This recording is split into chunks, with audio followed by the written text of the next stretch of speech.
네, 국민의힘 당권 경쟁에서는 난타전이 전방위로 계속되고 있습니다. 한동훈 후보를 겨냥한 공세가 거세지고 이에 대한 반박이 이어지는 형국입니다. 네, 민주당에서도 당권 레이스가 본격적으로 시작됐습니다. 취재기자 연결하겠습니다. 소재영 기자. 네, 국민의힘에선 당권 후보들 간 네거티브 공방이 격화하고 있습니다. 이번엔 한동훈 후보가 김경률 전 비대위원을 금융감독 원장으로 추천했다는 보도와 법무장관 시절 여론 조성팀을 운영했다는 의혹 등을 놓고 공방이 치열해지고 있습니다. 원희룡 후보는 사천 의혹을 포함해 3가지 의혹 중 하나라도 사실이면 사퇴하겠냐고 공세를 이어갔습니다. 한동훈 후보는 그런 사실이 전혀 없다며 노상방뇨하듯 오물을 뿌리고 도망가는 거짓 마타도어 구태 정치라고 맞받았습니다. 나경원 후보는 한 후보를 향해서 대통령 탄핵에 밑밥을 깔아주고 있다고 지적했고 결승 후보로 자신이 확실해지고 있다며 원 후보에게는 양보를 요구했습니다. 윤상현 후보는 미래에 대한 비전이나 공약 없이 집안 싸움에만 골몰하고 있는 양상이라며 두 후보가 진흙탕 싸움을 멈춰야 한다고 밝혔습니다. 국민의힘 당권주자 4명은 잠시 뒤 방송 토론회에 참석할 예정인데 문자 논란 등을 두고 치열한 공방이 예상됩니다. 한편 어제 후보 등록이 마감되면서 민주당에서도 본격적인 당권 레이스가 시작됐습니다.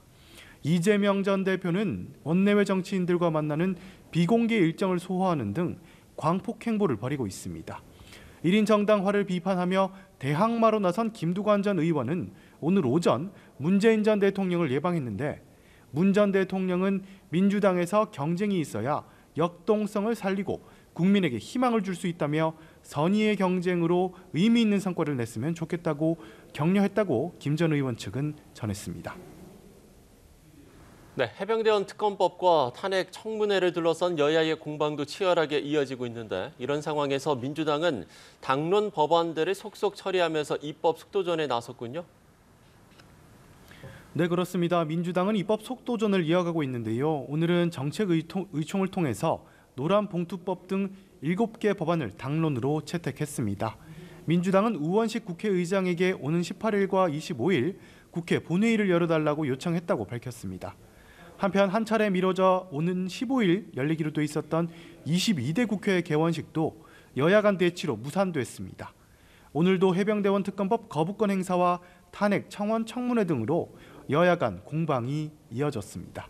민주당은 VIP 구명 의혹을 담은 녹취록을 토대로 국정농단의 망령이 대한민국을 떠돌고 있다며 공세를 이어갔습니다. 임성근 전 사단장 구명 로비 관련 녹취록에서 VIP한테 얘기하겠다고 밝혔던 도이치모터스 주가 조작 공범 이종호 씨가 VIP는 대통령이 아니라 김계환 해병대 사령관이라는 회개한 해명을 내놓았습니다. 이게 말입니까? 막걸리입니까? 국민의힘은 민주당 주도로 추진되는 탄핵 청원 청문회를 맹비난하면서 대선에 불복하는 것이라며 비판했습니다. 근본적으로는 국민이 선출해서 국가 원수의 지위를 부여한 대통령에 대한 대선 불복의 심리가 아직 남아있는 거 아닌가 의심하지 않을 수 없고 심지어는 민주당의 여러 사법 리스크를 모면 연기하고자 하는 한편 행안위 전체 회의에선 경찰의 임성근 전 사단장 불송치를 둘러싸고 공방이 벌어졌습니다. 야당이 이해가 안 되는 불송치 결정이라며 대통령부터 경찰까지 나서 임성근 구하기에 몰두하고 있다고 비판한 데 대해 여당은 원하는 수사 결과가 나오지 않았다고 경찰에 대해서 근거 없는 모욕을 하고 있다고 맞받았습니다. 경찰은 수사 관련 청탁은 없었다면서 증거와 법리에 따라 적절하게 판단했다고 해명했습니다. 지금까지 국회에서 전해드렸습니다.